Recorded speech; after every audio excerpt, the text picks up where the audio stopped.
Hello दोस्तों, जय श्री राम। बिना टाइम वेस्ट किए चल टॉपिक चालू करते हैं। The vice president of India, Bharat के उपराष्ट्रपति। ये अपने आर्टिकल 63 में बोला गया है और फिर 63 से लेके 73 तक आप वाइस प्रेसिडेंट के आर्टिकल मानो। तो अपन आर्टिकल वाइज पढ़े थे इसको। 64 में क्या है? 64 में ये बताया राज्यसभा के जो चेयरपर्सन हो गए वो वाइस प्रेसिडेंट ही हो गए। और 65 में अपने को ये बताया अगर प्रेसिडेंट की डेथ हो जाए या वो रिज़ाइन दे दे या due to any reason casual vacancy हो प्रेसिडेंट की, तो उसकी सीट वाइस प्रेसिडेंट ले लेगा।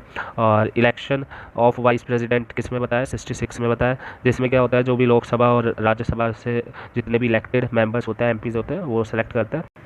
ये मेंबर नहीं होता किसी भी हाउस का। और इसी आर्टिकल 66 में क्वालिफिकेशन बताई गई है कि सिटीजन ऑफ इंडिया होना चाहिए, एज 35 ईयर 35 साल होनी चाहिए, राज्यसभा का मेंबर बनने की योग्यता होनी चाहिए। और लाभ का पद, जैसे कोई भी गवर्नमेंट का भत्ता या कोई भी फंड या कोई भी जॉब्स होती है जो बेनिफिशियरी गवर्नमेंट से जॉइंट है, वो नहीं होनी चाहिए। तो ये लाभ का पद होता है वो नहीं होना चाहिए। आर्टिकल 67 में इसका टेन्योर बताया गया है जो कि 5 साल होता है। और जो ये जब ये रिज़ाइन देता है तो वो प्रेसिडेंट को ही देता है। और अगर इसे हटाना हो, इम्पीचमेंट करना हो कि तो उससे 14 दिन पहले इसे सूचना देनी पड़ती है।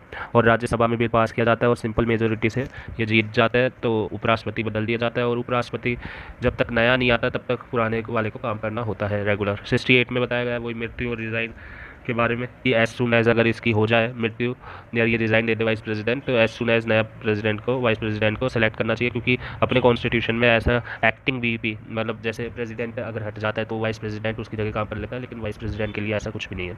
आर्टिकल 69 में इसकी ओथ मतलब शपथ के बारे में दिया गया है, वाइस प्रेसिडेंट की कौन दिलाता है। और फॉर एक्स्ट्रा नॉलेज एक चीज़ बता दें, जैसे प्रेसिडेंट है उसका आर्टिकल 60, वाइस प्रेसिडेंट का 69 में और गवर्नर का 159 में। इसके अलावा जितनी भी जिसकी भी शपथ दिलाता है वो सारा शेड्यूल 3 में है। अब अपने प्रेसिडेंट को तो चीफ जस्टिस ऑफ इंडिया, कोई भी सुप्रीम कोर्ट का सीनियर जज है, वो दिलवाता है शपथ। वाइस प्रेसिडेंट को अपना प्रेसिडेंट ही दिलवाता है और गवर्नर को कोई भी हाई कोर्ट का जो चीफ जज है वो दिलवाता है।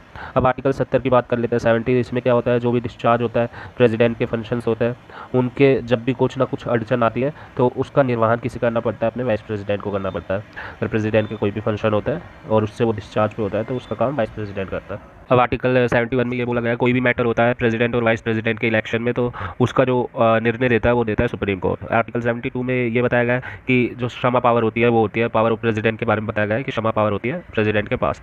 और 73 में एक्सटेंट सीमा बताई गई है कि कार्यकारी जितनी भी एग्जीक्यूटिव पावर शक्ति है उनकी सीमा क्या है, प्रेसिडेंट पावर की सीमा बताई गई है।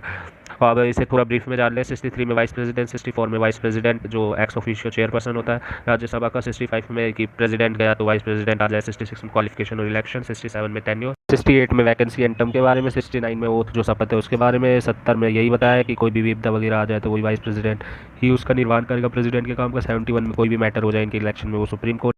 और 72 में पार्डन पावर के बारे में बताया गया। 73 में जो भी सीमा है एग्जीक्यूटिव पावर की, कार्यकारी शक्तियों की, उसकी सीमा बताई गई है। चलो आज के लिए यही था। बाय, जय श्री राम।